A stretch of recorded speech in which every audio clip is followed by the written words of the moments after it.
Good morning, it's me again. Now I'm at a friend's place now. He's a bit of a tractor mechanic. He does up tractors, old tractors.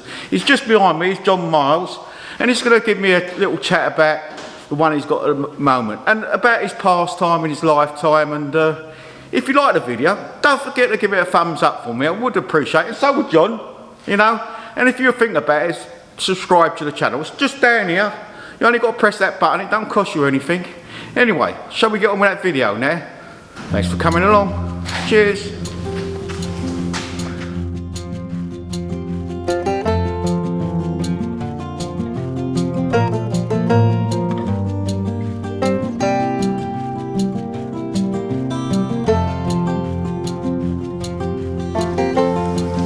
Well, good morning, John.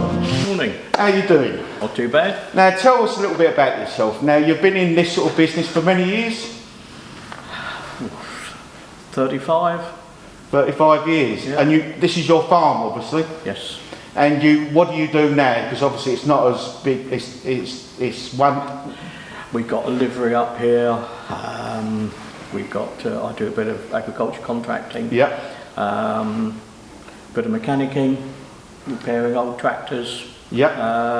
Earning a buck where you can. Yeah. Oh, fantastic. Now tell us a little bit about this machine behind us. Now it's a red tractor. Now, as you know, I'm into grey tractors. Is it yours or it belongs to somebody else? No, it's a customer friend of mine. He wanted a clutch done on it and an oil leak, and we've ended up doing a lot more. Doing a full Monty on it. He wanted this done and that done, and so it's been in here about 3 months. Really? And have you sprayed it yourself? I've got a guy that does my bit of spraying for me. Okay. Now tell me, now I know the 35X's originally come with a 4-cylinder. Is this a 4-cylinder? No, it's a 3-cylinder. 3-cylinder. Now tell us, why did they change from the 4 to the 3? Because the 4-cylinder wasn't a very good engine. Ah, okay. Wouldn't start. Wouldn't start. So they made it into it. Then they made the 3-cylinder. Yep. Which is a far better engine, and it's still around today. And I can always remember someone telling me a story. Now, whether it's true or not, perhaps you can put me in directions. If you had a farm with Fulsons on, you always had one red tractor on it, because the Fulsons were a bugger to start, whereas the reds used to start all the time, and that used to tow the Fulsons to get them started in the morning. Is that just a fallacy? All a bit like the grey Fergie, you know. Yeah. They could be a pig to start in the winter, but the red 35s, the 4-cylinders, didn't want to start. They wanted a bit of easy start. 3-cylinders will always start. Really? Yeah. So was that off the P3 engine? Now I think of the 3-cylinder diesel off the old Perkins P3, which was put in the grey tractor. Was that the same engine as this? Yeah, they call this, as it's AD152 or something they call it now. Right. Which is all basically the same anyway. Yeah. Now, John, on my grey tractor, one of my grey diesel tractor, it's got the clutch on it and it sticks all the time. What do you think that could be?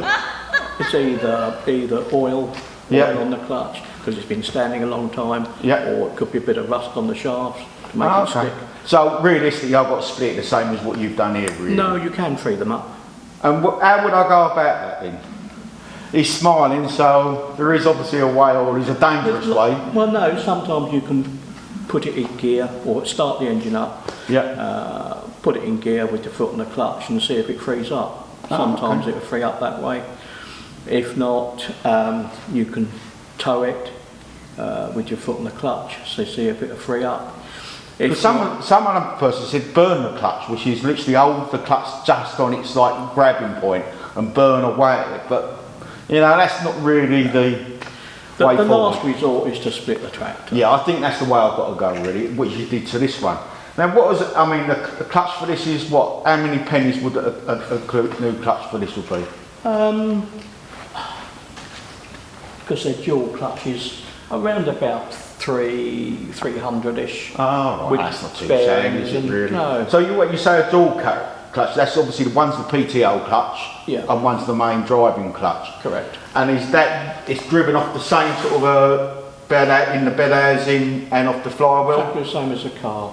Yep. But it's got two clutches instead of one. Also, you've got levers that pushes, like you push it down half a point and it goes to the main drive and then push it fully down and then The PTO clutch. comes in. Yeah.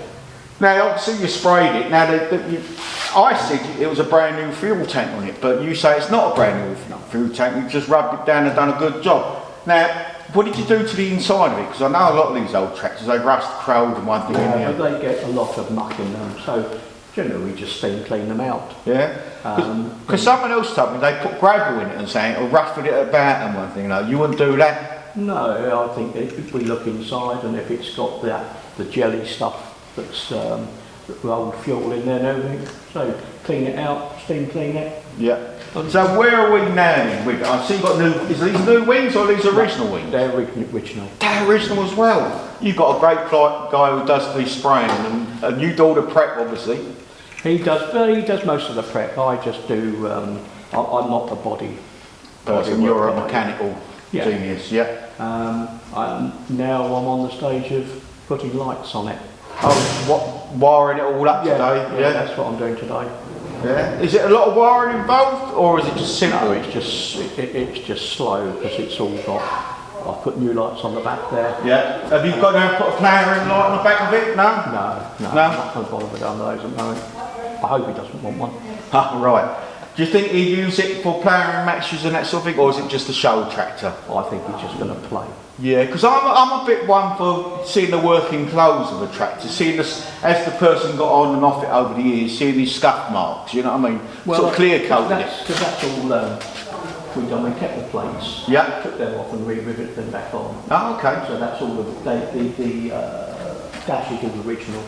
Oh, the seat's not, that's all new. No, I've seen that. Now, but what about the steering box? Did you have any oil leaks or anything like that? No, that's fine. Really? So it came in reasonably good condition when he bought it anyway? Yeah, it's been been owned by one person all its life. Really?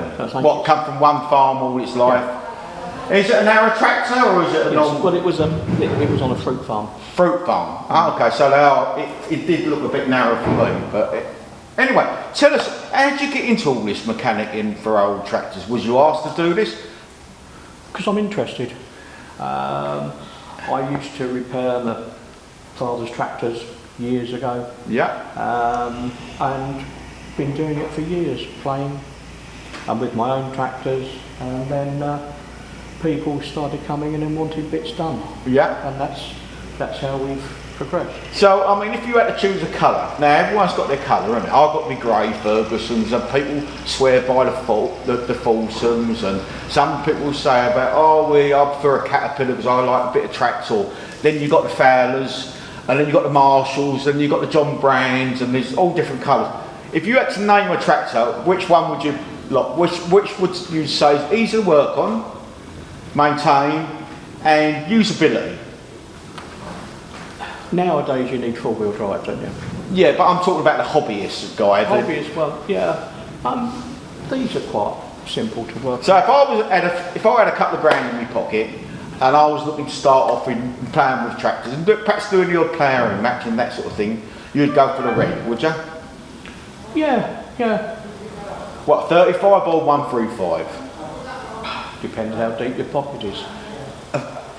There is that, obviously, the 135 Command, because they're still using them now, even now, aren't they? Because they're such a well-built tractor. I mean, just looking at this, I don't know how much work you've put into it, but it's survived. I mean, a modern tractor will never survive. No, because of all the electronics on it. Yeah, exactly. And we don't like electronics. No.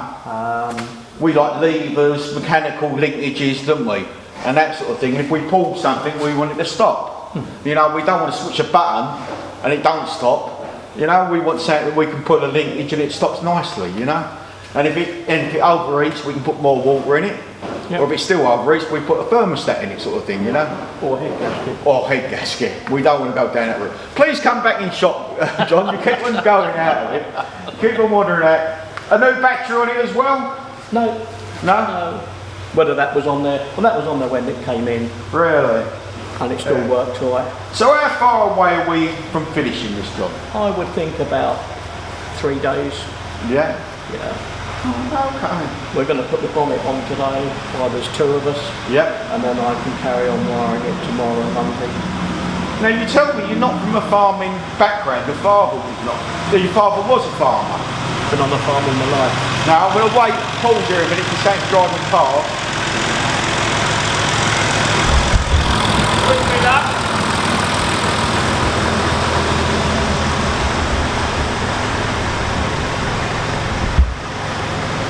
Sorry about that, I paused because there was an old 135 industrial going past then, and it's always nice to see something like that. Perhaps I'll cop in one day for a little chat. Well, about that's coming in here. Oh, is it? And you're going to do that, are you? Oh, yeah. Well, I'll be back. That's coming in. He only came today. We unloaded it here, and that wants a clutch. Right. What else? There was something else on it, I can't remember now. But definitely wants a clutch for it because the PTO clutch doesn't work. Okay. Now, getting back to what I was saying, we're rudely interrupted by another tractor in our site. Now, your father was a farmer from this area? Yes, he was a dairy farmer. Dairy farmer? Oh, really? So that must have been a bit great childhood for you, wasn't it? For the animals, but it was a bit mixed farming in those days, though, wasn't it? Yeah, well, he had a bit of corn, not much. We had hops. Hops, yeah. But it was my dad and uncle had the partnership of the farm and had hops for a few years. Hops weren't any good. They found another farm, so my uncle went there. Dad stayed where he was, carried on with dairy, and stayed with dairy until he retired. So how many acres would you need to earn a living in those days? Was it a big farm or? He had 135 acres. Oh, for that sort of time, how many years are we talking ago? We bought that in 1959. So it's quite a big farm in those days, wouldn't you say, or was it an average size farm? Averages, yeah. Yeah. So you had a few animals of each. You had a few, perhaps a pig or two. No, he just had his Jersey dairy cows. Oh, really? Had a few sheep. Yeah. And that was it in the end, you know. All right. So the milk, was it picked up by a tank, or did you have the old milk churns? Well, we had churns to start with. And what was that, left at the end of the drive for the man to? You know, down the farm, they used to come down the farm on a stand. Used to put it on a stand. The lorry driver used to come in and Boik it up and put it on there. And it'd go off to London, would it, for? Those days, I think it went to Maidstone. Oh, okay. And then the milk marketing board was in Tunbridge Wells. Oh, okay. So it used to go down there. The lorries were parked up down that way, and they went down there. Okay. Now, obviously, as a child, you used to drink the milk. Now, it weren't homogenised and all this sterilised and what it is now. And it's, by the look of you, it's never done you any harm. Did you drink straight from the animal? Well, yeah, because it's all Channel Island. It was Gold Top. Oh, okay. Yeah, we were brought up on it. Never done you any harm, did it? Well, I can remember as a child myself when I stayed at a farm, we used to drink the milk straight from the cow and our cornflakes.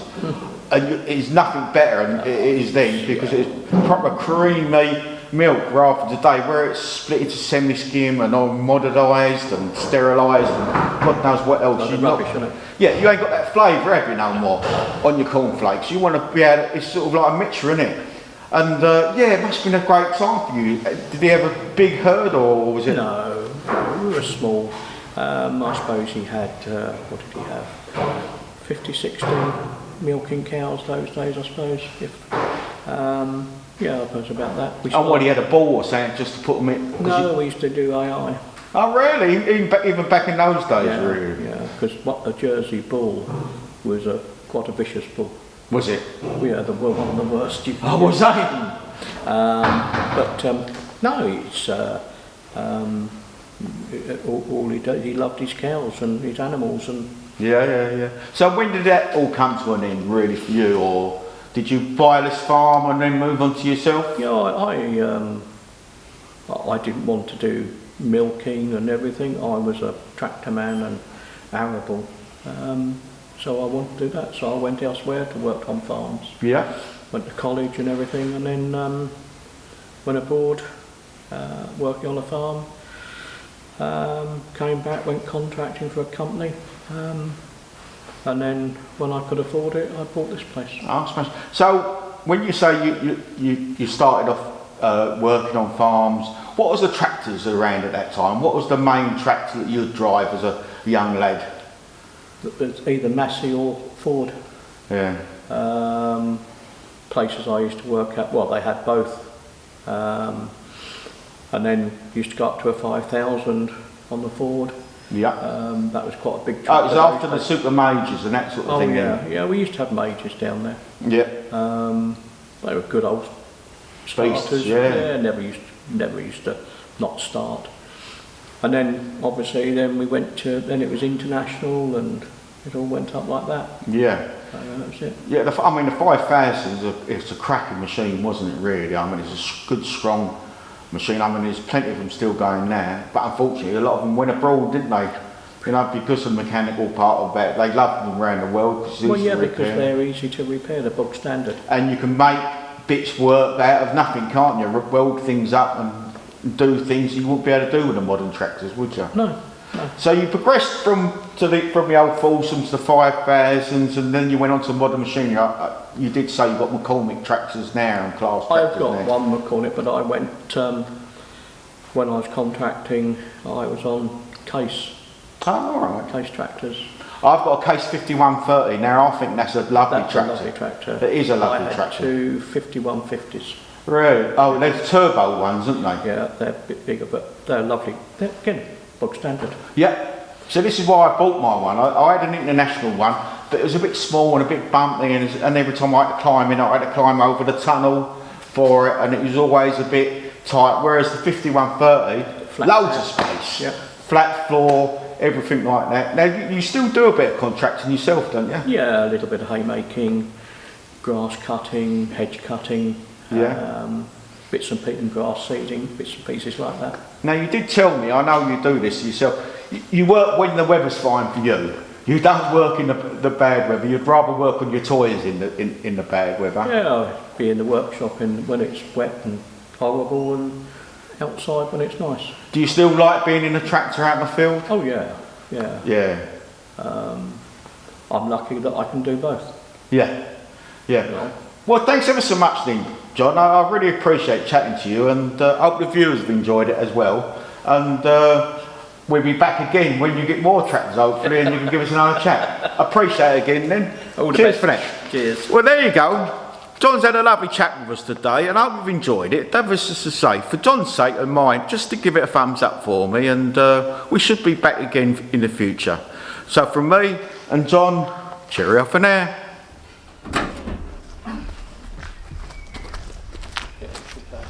Now we've got Kevin helping John out now. This is the topping of the tractor, is it, John? Yep.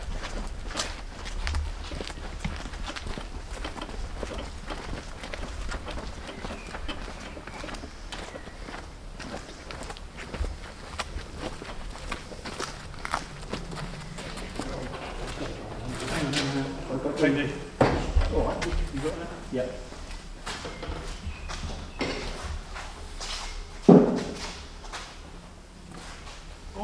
It takes two to tango, they say, is that right? Yeah.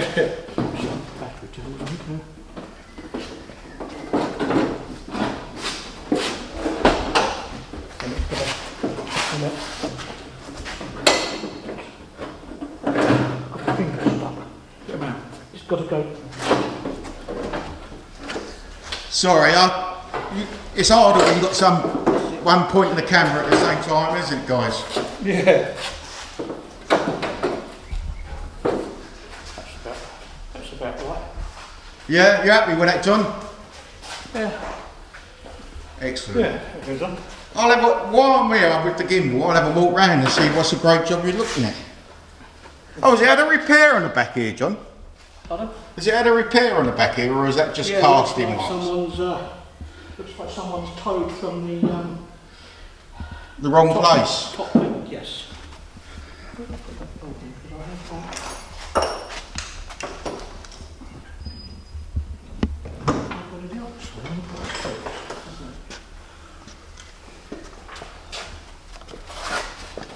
This one will go.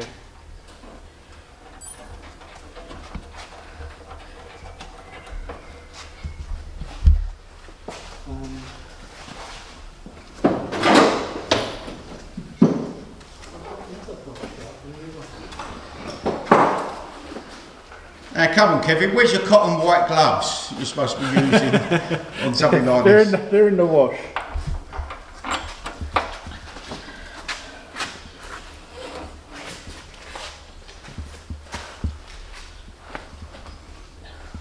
Right, I stand a long way away, then I'm not on your shoulders, mate.